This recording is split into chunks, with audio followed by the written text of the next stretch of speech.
Hey guys, welcome back to another episode of Through the Lens with your boys, the Unholy Trinity. Hosting today is I, Patronus Gold.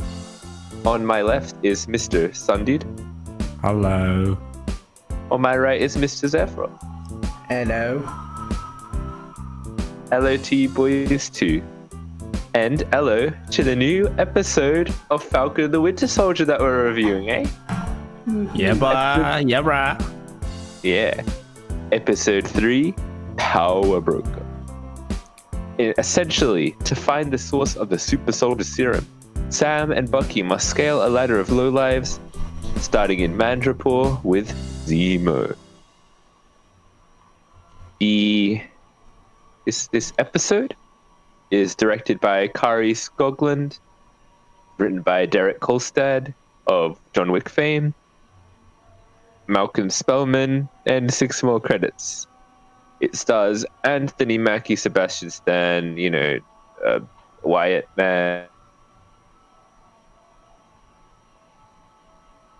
and extra members of the cast: Daniel Bruhl, reprising his role as Zemo, and Emily Van Camp reprising her role as Sharon Carter.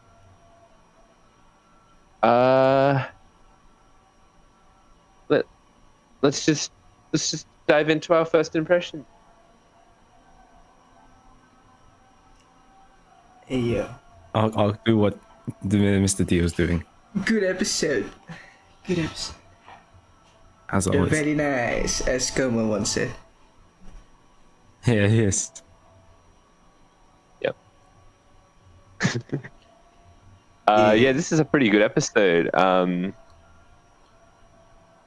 Lots of furthers the plot quite a lot. Great return of Zemo. Very Also cool Sharon. location they visit.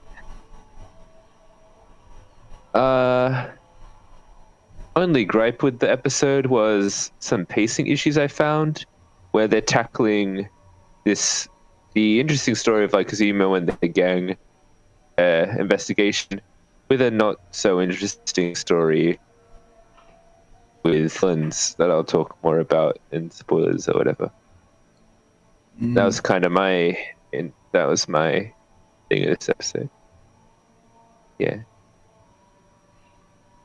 Yeah. All right. I'll take that silence as sorry. Yeah. Yes. Do you want to say something? Yeah, Said yes okay. in agreement. Therefore, yes. Very cool, mate. Very cool. Let's move on to acting, eh? We shall. Good. I guess you guys already know how we feel about Anthony Mackie, Yeah. Sebastian Stan, etc. Well, let's talk about. Did you say Lamb? Sebastian Lamb instead of Sebastian Stan? I don't know.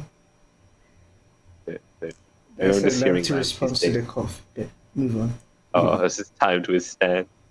What was I saying? Yes. Let's talk more about Daniel Bruhl. Daddy. Anyone want to jump in here? Zemo. Very Zemo. Yes, he is. Yes. Well, I thought he delivers a great performance. He carries this episode, I think, with his Zemo-ness. And I think he's much better here, even more than like Civil War, because he's like kind of funny. He's actually doing shit with the heroes and stuff, and it's cool. They're having I banter. like him. Yeah, they have some banter. Pretty nice. And who could forget Fist dancing bumping. Zemo? No, bumping. Yeah. And also the other more like a jerking off another guy's motion. Donald Yeah. Trump dance. Jerking off thing. Yeah. couple of extra important characters. Let's talk about Emily Van Camp as Sharon Carter. I think she delivers her best Sharon Carter performance in the MCU. It's a very different Sharon Carter in this, and I like her. Maybe also just from a writing perspective as well. I like her character much more here. You see a change, Sharon. Yeah. Since we're already on, I think we can move on now to writing. Couple Unless you want to talk about something like this. more. I want to bring attention. I don't remember if he was in the last episode, but Desmond Chiam, the Australian man. Oh, was he Yeah, the bruh. Asian Yeah. dude? Yeah, Oh, Yeah, bruh. Yeah. Yeah, bruh. very Australian. There's also another important character, a doctor guy. Nagel. Do you know who plays him? Nope. Not listed on the. Is the not doctor listed guy the I'm- dude who made the thingy? I think at this point, Dr. Nagel might be a spoiler just from the comics. So I think we don't have to touch on this too much. But Alright. his acting was decent. Ollie has a pretty good book. All right, then. Let's move on to writing. Anyone want to start with that? It's alright. How are you, bruh? It's good. We got two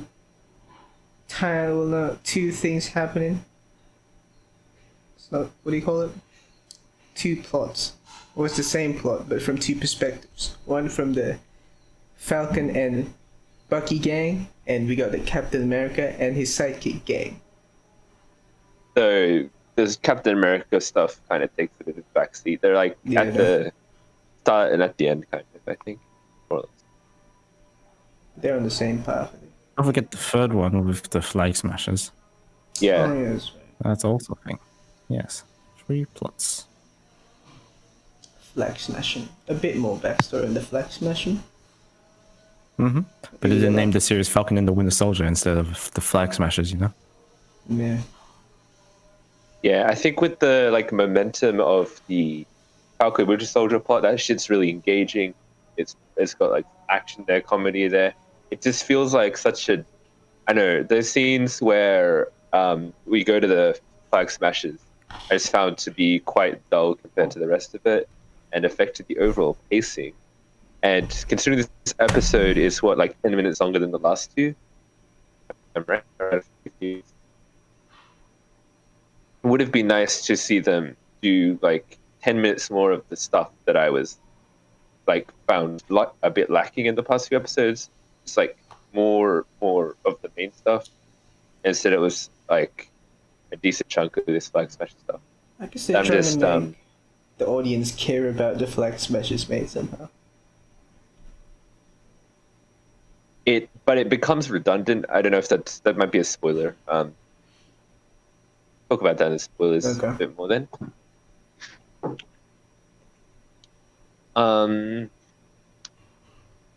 Other stuff.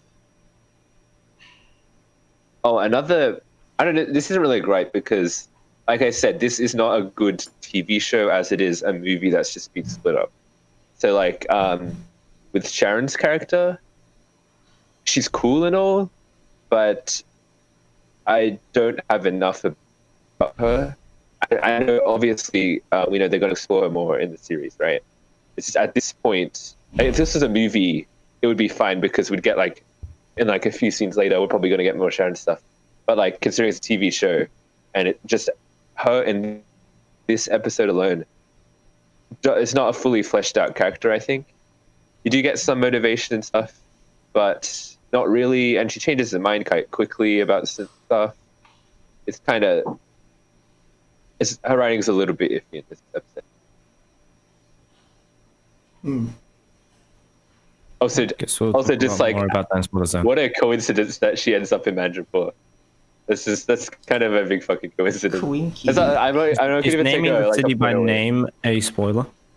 No, we all knew it was Madripoor.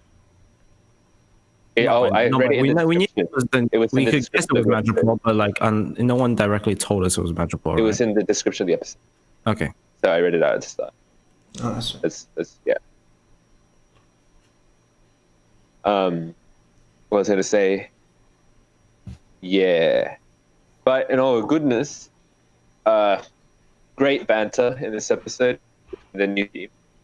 I really love what they did with the Baron Zemo this episode. We also get a good reminder that he's actually a Baron. That's nice. Oh, Something that there wasn't touched Rich on. man.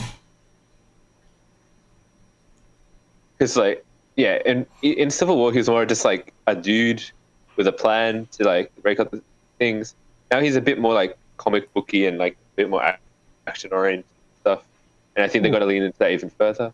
Now that Sorry? you say that, that's an interesting thing to bring up because Captain America is the man with a plan, and Bucky is on the Captain America hate train saying this new Captain America does not have a plan, and now here's Zemo with a plan. So here's this like you've set up this interesting juxtaposition for us to keep in mind. Well, I mean, he was a man with a plan in Civil War. He's more in this one. He's more of a man with a code. Man with That doesn't have a good ring to it. Yeah. How he's going to pull it off? He's got a plan. So yes, we'll see how this Captain America progression goes alongside these other characters. Another thing I really like about the way Zemo's character plays into it, there's always that, because you're not sure whether it's him, and that makes the episode really fun, because you're like, oh, is this going the right way? Yeah, like any moment he could like just like betray them or something. So that's really cool and interesting. Keeps the thing being intense, but with also like still making fight stuff. The Madripoor itself as a city is really cool. I really like that location.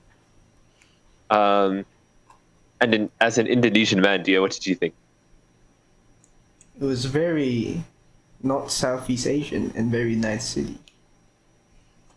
Indeed. Maybe Singaporean, but they're going for more that Neo Tokyo look. I even saw some Japanese kanji instead of like, I don't know, fucking Chinese, which is more common in the Southeast Asian region. So, a bit, what do you call it? There's a word for it, but I forgot. So, underwhelming. Odd? A bit odd. Underwhelming, there we go.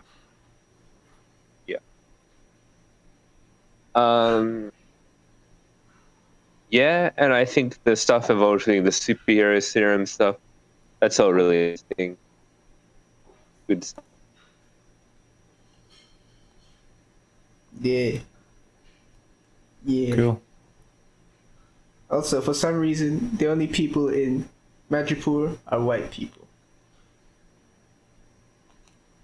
Well, there's some black people there as well. But no Asians. I think you mean in terms of like Asian, right? Yeah. Asian people, there was some, but like not as much as the others. I guess you'd expect Yeah. it to be more Indonesian. Well, Indonesian, just like in the general area The of fact that it's Asia, there Right, should be South. Asians. And they're gonna tell us the Marvel set was actually on the moon. Wow. Actually, no, we're gonna have Martians. Yeah. I knew it. Shape-shifting lizards. Where you got that on Earth? Mr. Facebook man. Yeah. All right, cinematography.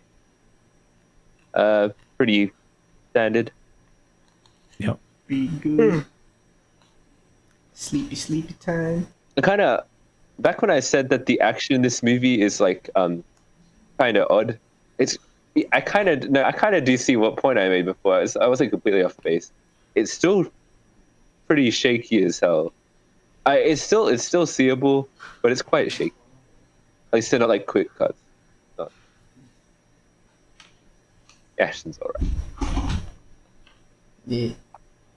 Right, well, when I have a look at these kind of cinematography techniques like the shaky cam, it's more of just a personal taste, I think, in what you think in opinion of it. Like with me, I just don't care. It looks fine. It looks good. Well, if I'm They watching emphasize that they are in the action, but I for think other in- people, they're gonna think different yeah. things. in this episode, especially if you have the John Wick writer and they're trying to like copy John Wick stuff, probably best to actually keep it still, because that's what John Wick's known for having the still everything in the frame action sequences. Yeah. Well, we can't all have good things.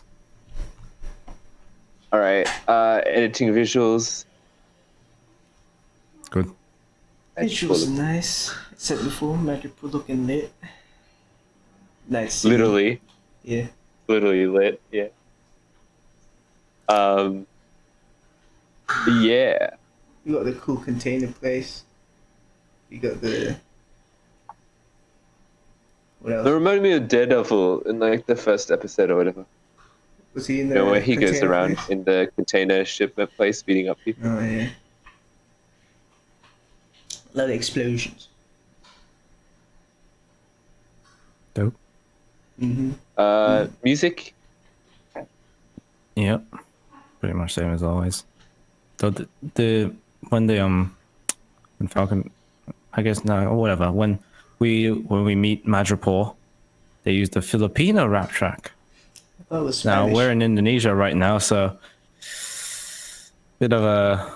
Well, it's not It's really, close enough. It's not literally Close enough. Indonesia. I think they were like an island. Yeah, in it's an the- archipelago off of Indonesia, but I think in it's the still within peninsula like. somewhere.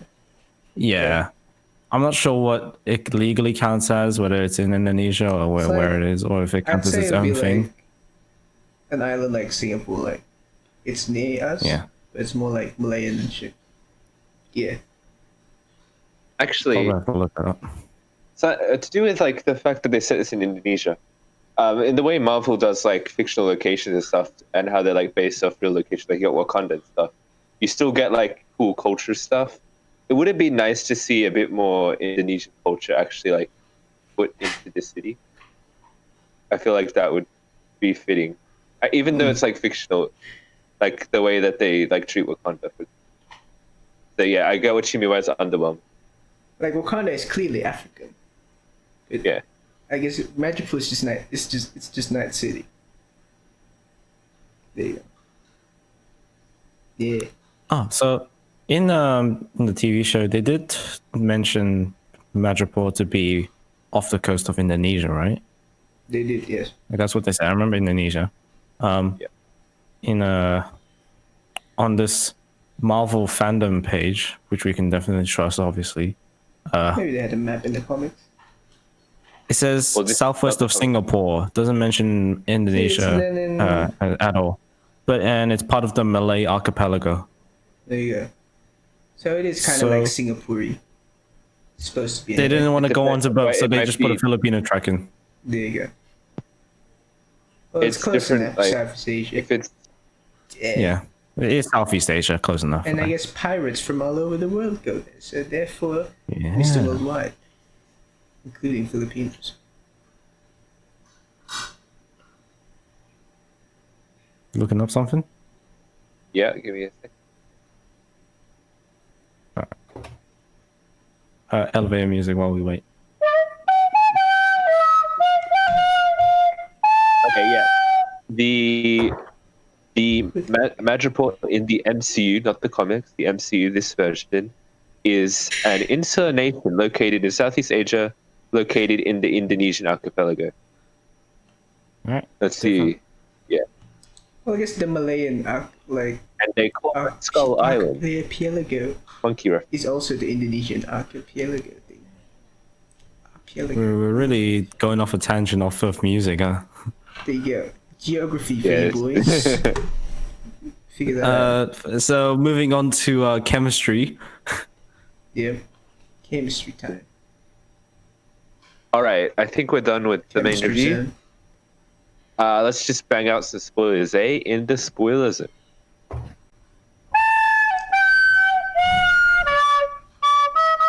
Spoiler zone. Spoiler zone. Yeah, timestamp on the screen, right? Yeah. Yo. All right. Sonny, you want to handle the spoiler zone? You go first with the first point, because you mentioned it before. You want to talk more about Sharon Carter's, well, just in general, her writing.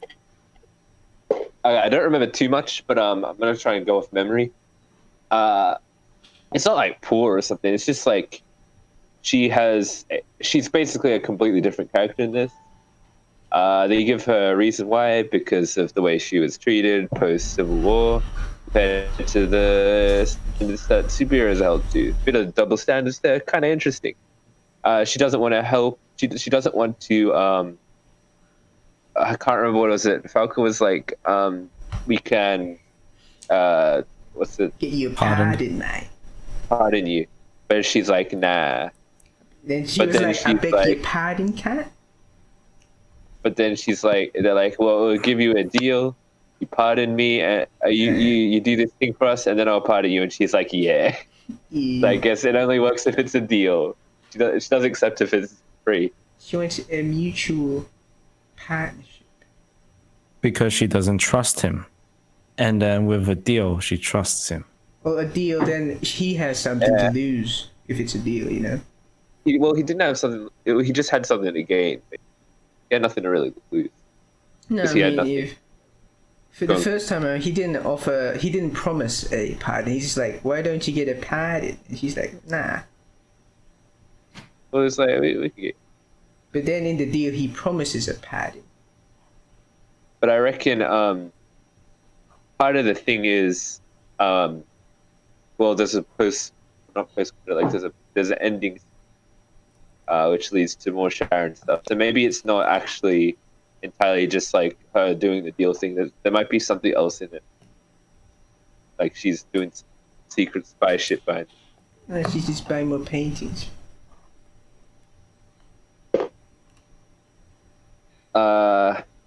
Yes, I think they're gonna definitely come back to it because of that ending scene.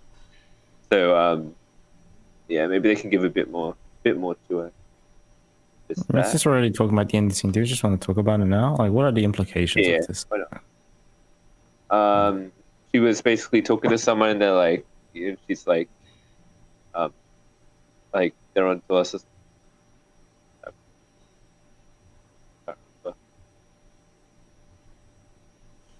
So, oh, actually, I was talking about different endings, like the actual end, like ending. Was that the actual ending? I forgot now. No, I think the scene with Ayo from Wakanda was at the very end. You want to talk about this one before that? Like the ending. Yeah. Well, it's like the one before that scene, Sharon Carter and her driver. So I don't know. She's in the back seat, not in the front, not like passenger side seat. She's I don't know. She could be working for someone. She might be the someone. broker? I don't know. Could be laying low. Could be trying to hide her identity. Could be any number of things. No? Yeah, right. But you know, other than just fueling the underground metropolis gambling system, I think we can talk about this more in theories. We'll so stick around if you want to hear our theories that I definitely did not steal from New Rockstars like every single time. Yes, mate. I steal them from game theory. Yeah. Hey, so my sister steals from Game Theory, but I don't watch Game Theory anymore, so you can cover that. Yeah. I watch Film Theory. I haven't watched film alright. theory in like a year, mate. I got some Wonder Vision theories from. Way doing that, yeah. Q. What All are the right. theories then? Well, first of all, let me just finish all of these other points I wrote down because I just watched New Rockstar's breakdown of the episode and just copied down interesting things we could talk about. They talked about Marvin Gaye, where Falcon recommended Captain America, the original Captain America, some songs and stuff. Marvin Gaye song, he listened to that, and And Bucky's like, nah, I don't like music. yeah. I only like 40s music. Well, the big point here is that Bucky, like little diary, like little notebook, is Captain America's notebook from Civil War, was it? Winter Soldier. Winter Soldier, that's right, yeah. So, yeah, very. He got the book, interesting, very interesting. Got some implications there as well. But no, this episode was released on Marvin Gaye's birthday, so I went off a long tangent just to say that. We already said it's very John Wick vibes in this film, because it was written by Derek Kolstad, who did some John Wick films. Oh, I probably should have talked about this in editing and visuals. Some of the fighting scenes had CGI in them. Like, the knife was CGI. Oh, I didn't notice that. Yeah, it was done well. But there was one scene where she grabbed the knife like back. Oh, okay. I've used a chopstick. Grabbed the knife backhanded. Then a single frame later, she was holding it like this, basically. So it was a CGI knife, but only if you like went through frame by frame would you be able to tell. And that's like a John Wick technique, I think, according to Eric Voss, unless I'm misremembering something. But still, it was like it's some Derek Kolstad's stuff. Yeah, like the action sequences, you couldn't tell that they were like really artificial, or whatever, but pretty cool. Yeah. Now, in the comics, Dr. Nagel was the one who enhanced Isaiah Bradley. I guess what the MCU is trying to say is that Dr. Nagel only took Isaiah Bradley's blood. I'm not sure if it had anything to do with enhancing him, because he was probably born after that time, but he looks pretty young. Although I do remember, it's not out of the question as to whether like Dr. Nagel's father or whatever could have done these experiments on Isaiah Bradley. Yeah. But still, pretty cool. Yeah. They mentioned how Sokovia's neighboring countries basically all took over the land of what was once Sokovia, once it was destroyed. Now, in the comics, these neighboring countries may include Latveria, home of Victor von Doom. Doom! Yeah. Opinions? I actually saw a review where they were saying like, yeah, that could happen. They might introduce that because like the MCU's been so expanding and showing more like fake world locations like Wakanda. Now we've got Madripoor. I don't think Latveria would be out of the question. And I mean Fantastic Four, but that it has to kind of exist eventually because Fantastic Four. Do they have the licenses yet? Yeah. Did Fox and Fantastic? Yeah, they announced a movie. Oh, they did. Coming out in like 2022 or something. Oh. Doom time.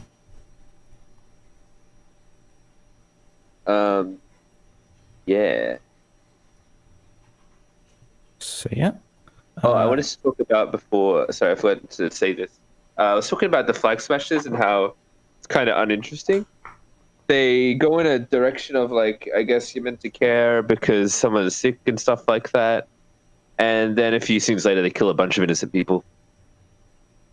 Yes. Oh yeah, actually, that's the flag smashing sequence was like heavily edited and repurposed in editing. Like they used dubs. They used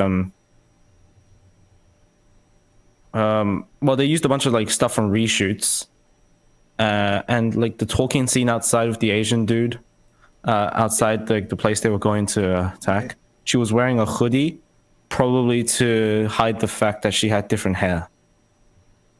So, that's not the episode's fault. That's COVID, right? Yeah, I think it's COVID's fault, but it might be interesting to think about other implications of this if it wasn't just COVID, because they probably cut out a lot of stuff, which would have explained why this Mama Donya figure was so important. Maybe to talk about it later on, because Dr. Nagel already talked about a Mama Donya. I think it was titled Donya, but Dr. Nagel referred to her as a person to track down. So I don't know. The fact that they didn't go through this enough in the episode regarding the flag smashers, probably motive. It's interesting to think if they changed stuff of the story in editing. And so it feels like, because you don't get that actual explanation of who this person is. You just get the very long, like, the long scenes of them like breathing, I guess, like going through all, like them like trying to help her and stuff. You don't get that initial stuff, so you don't really know why this is happening, why you should really care. And then they kill a bunch of people.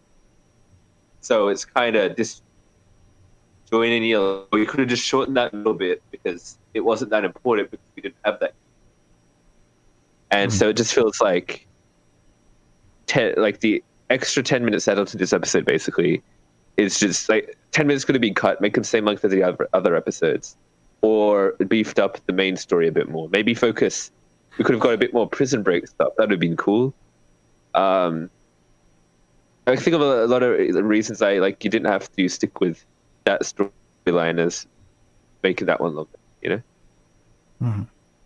Jack, hold your mic more still and like the same distance away from your mouth next time. It's just if you wave it all around, it's gonna sound like sounding like this. It's that, you know. Okay. Not Yeah. consistent. Okay. The next point I wrote down is kind of useless, so we'll just move straight into some theories. So, what do you think Zemo's going to do? Like, does he have like a motive? I think Like he he's trying to does. hide something from fucking Falcon? Yeah. I think Well, considering he shot the fucking doctor, man. Yeah. He has something else in mind. Eric Voss, in a lot of like episodes was talking about how it's possible that he's the one that kills John Walker. He just straight up shoots John Walker. And that's how Bucky and Falcon get the shield. yeah. Maybe. How much are they going to kill John Walker on that early? To be honest, just from a TV So show. we know Bucky and Falcon eventually get the shield in Yeah. trailers, but we don't know how. You probably have a fight first. And they don't seem to be in a place with Zemo. Yeah. But something I anything. think Zemo will do is, I don't think he will betray Bucky and Sam, because I reckon they're leading to the Thunderbolts. Because that kind of fits with the theme of his character in this episode, which is he's kind of like reforming. He's a villain, he's kind of reforming like the Thunderbolts. He is the leader of the Thunderbolts, right? Yeah. He also made a Yeah. different group, but it's more likely it's the Thunderbolts. Yeah. I don't think it's going to be the Legion of... Not Legion of Doom, that's Masters of Evil. I don't think it's going to be that. I think it's going to be most likely Thunderbolts. Yeah. And also, well, we already touched on this, but more so, how do Falcon and Buck actually get the shield? We know they get it. How? They have to take it from Mr. Johnny. So Yeah, I reckon. So they either beat him He up doesn't have to, or like, they die. They could just, sneakily like- take it. It's like a weak dude. They can just slap him and take it from him. So Yeah. Bucky comes in and just goes, metal arm, slap. But Mr. John is also wait, is he super soldier? Or is he just very strong man, is he? He's just very strong man. I think he is a super. Okay, we didn't mention this in previous episodes.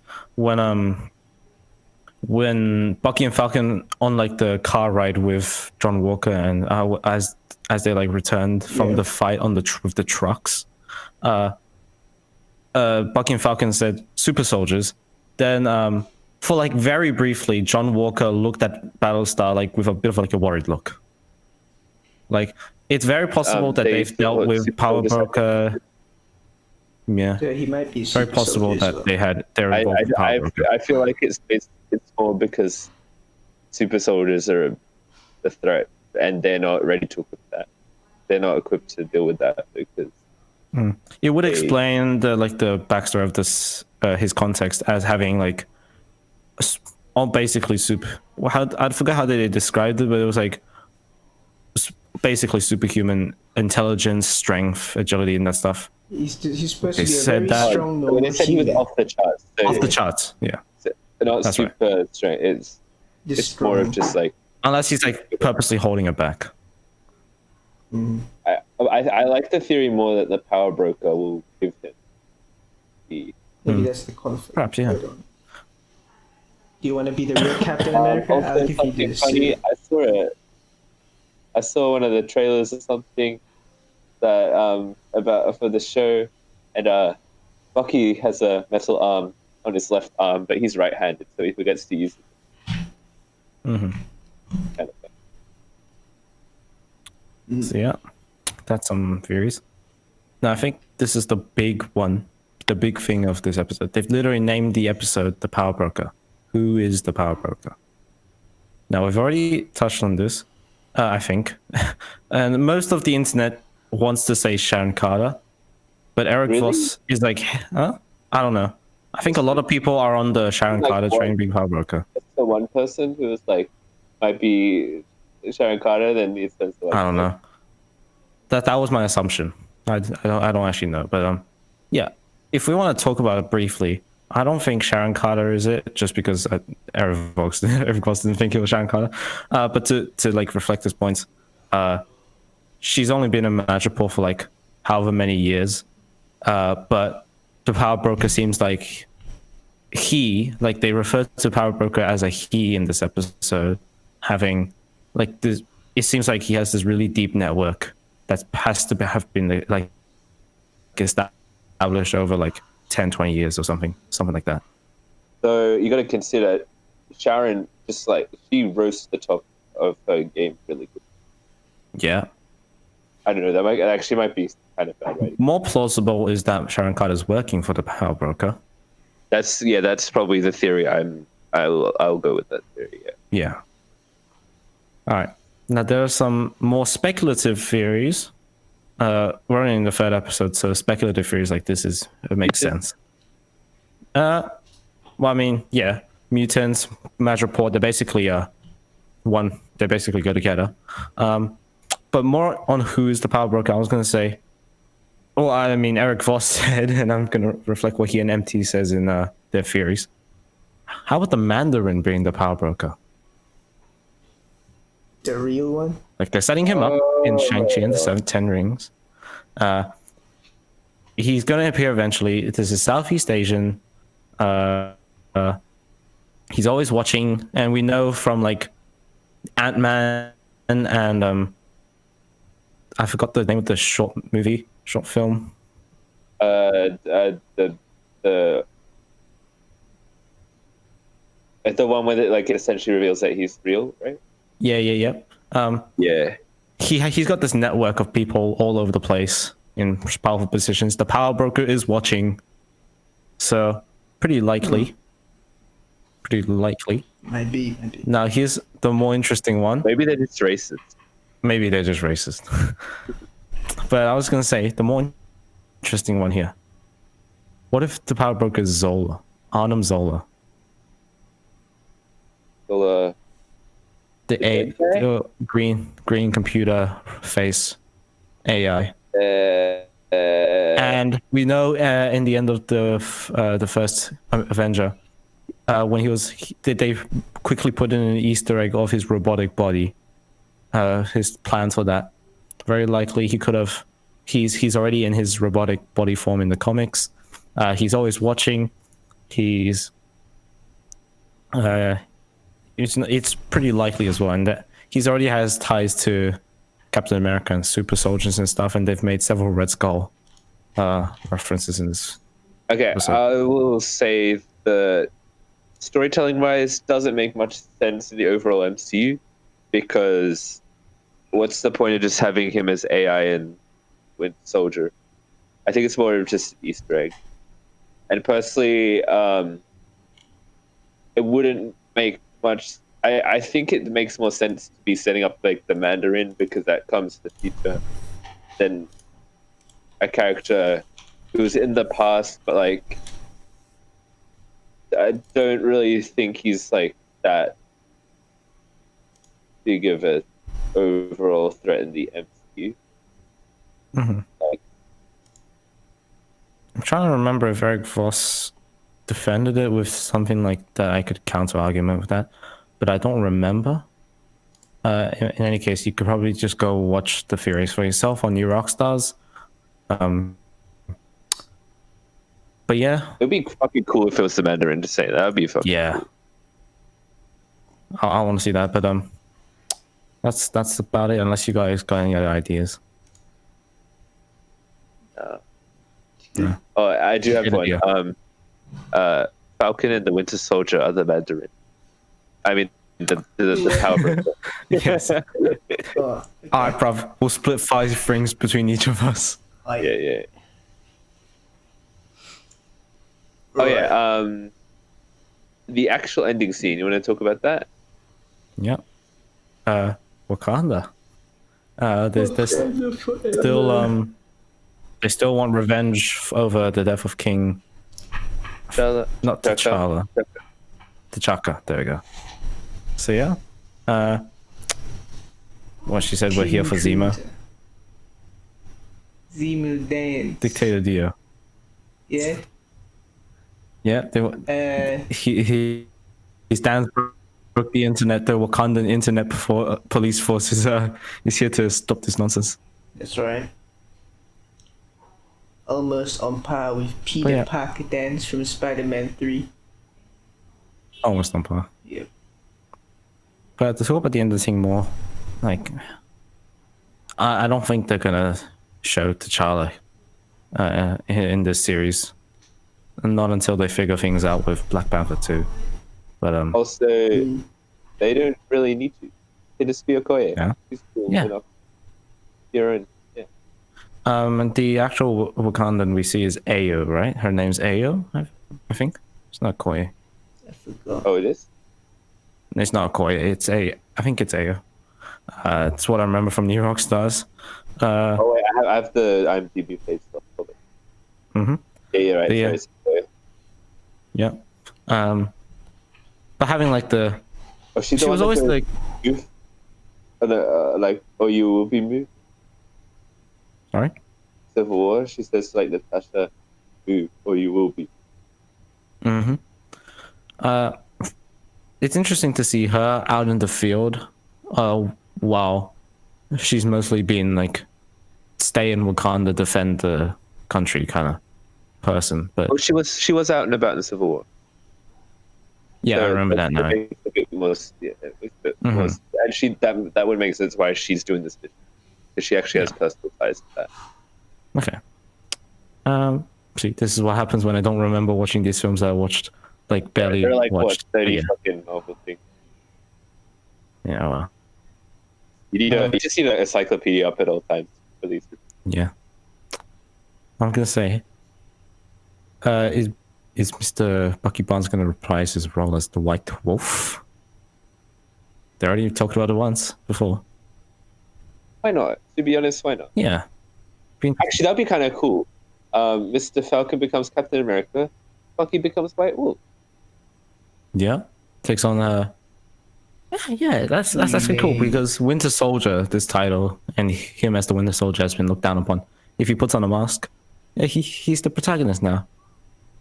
And it would actually tie... Okay, what if we treat it as... Because Black Panther 2 is slated to come out next year or something, so that's pretty upcoming. And they're bringing the Wakandas into this. I feel like in the way that WandaVision directly ties all of its side characters into whatever next movie they're going to be in, right? Mm-hmm. They might be setting that's Wakandan side up for the sequel, and maybe they want the sequel to do something with... They could do something with White Wolf. That's interesting, yeah. I mean, yeah, I think we can leave speculation for Black Panther 2 for another day. I think this episode's gone on long enough with us talking about a whole that doesn't even exist yet. All right. But verdicts? Sure. Hey. Yeah. Hey, this was a good episode, eh? Yeah, bro. Not too much to complain about. Cool action stuff. Cool plot stuff. I don't have much to complain. 8 out of 10. Yeah, I think this is a banger of an episode. Very cool, forwards the plot a lot, interesting locations.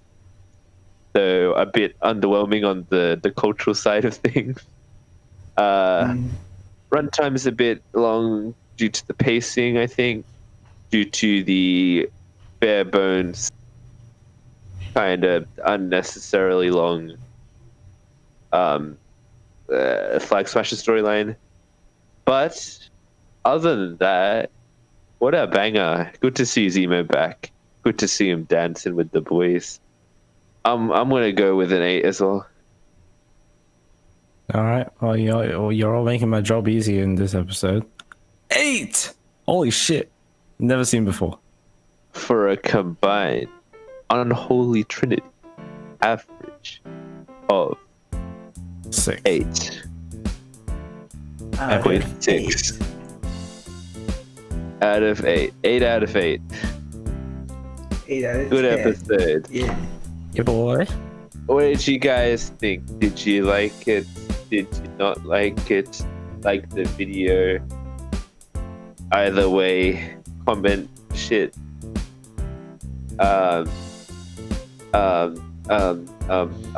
Subscribe, hit notification bell. Yeah. Goodbye. Bye-bye.